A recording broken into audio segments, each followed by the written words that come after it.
Kate Smith will say amen when she reads this. For years she sang, without money, and without price, before any microphone she could reach.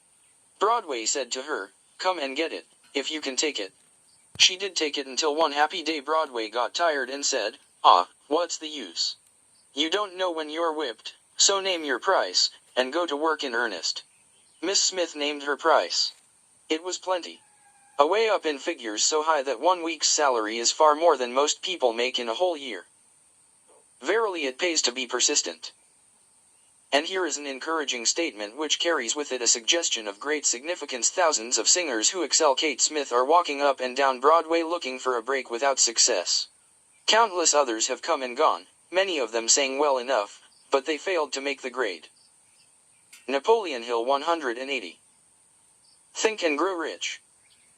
Because they lacked the courage to keep on keeping on, until Broadway became tired of turning them away. Persistence is a state of mind, therefore it can be cultivated. Like all states of mind, persistence is based upon definite causes, among them these. A definiteness of purpose. Knowing what one wants is the first and, perhaps, the most important step toward the development of persistence. A strong motive forces one to surmount many difficulties. B. Desire. It is comparatively easy to acquire and to maintain persistence in pursuing the object of intense desire. C. Self-Reliance. Belief in one's ability to carry out a plan encourages one to follow the plan through with persistence. Self-reliance can be developed through the principle described in the chapter on autosuggestion. D. Definiteness of plans. Organized plans, even though they may be weak and entirely impractical, encourage persistence. E. Accurate knowledge. Knowing that one's plans are sound, based upon experience or observation, encourages persistence. Guessing instead of knowing destroys persistence. F. Cooperation.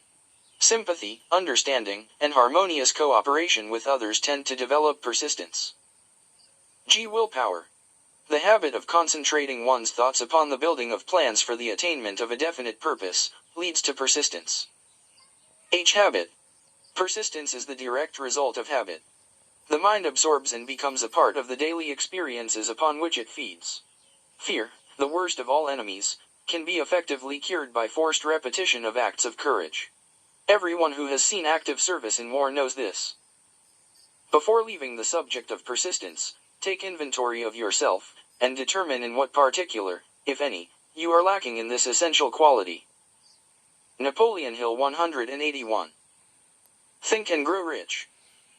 Measure yourself courageously, point by point, and see how many of the 8 factors of persistence you lack.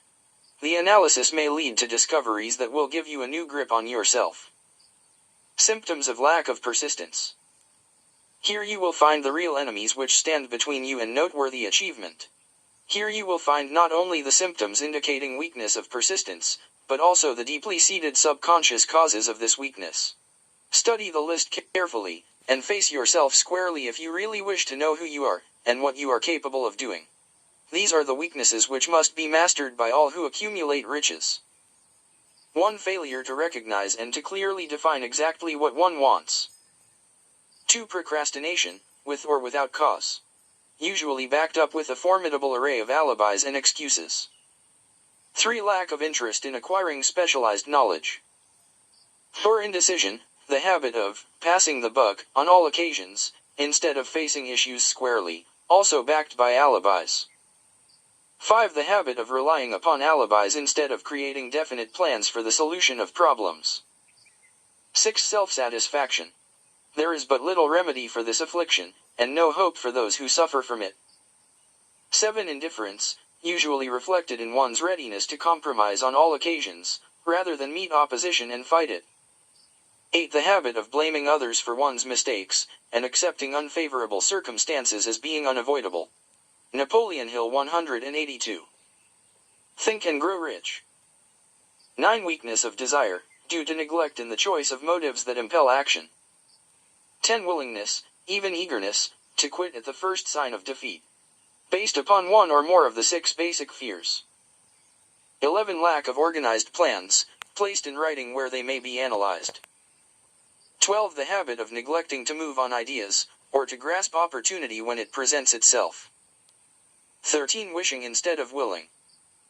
14. The habit of compromising with poverty instead of aiming at riches. General absence of ambition to be, to do, and to own. 15. Searching for all the shortcuts to riches, trying to get without giving a fair equivalent, usually reflected in the habit of gambling, endeavoring to drive sharp bargains. 16. Fear of criticism, failure to create plans and to put them into action, because of what other people will think, do, or say. This enemy belongs at the head of the list, because it generally recognized. See the 6 basic fears in a later chapter. Let us examine some of the symptoms of the fear of criticism. The majority of people permit relatives, friends, and the public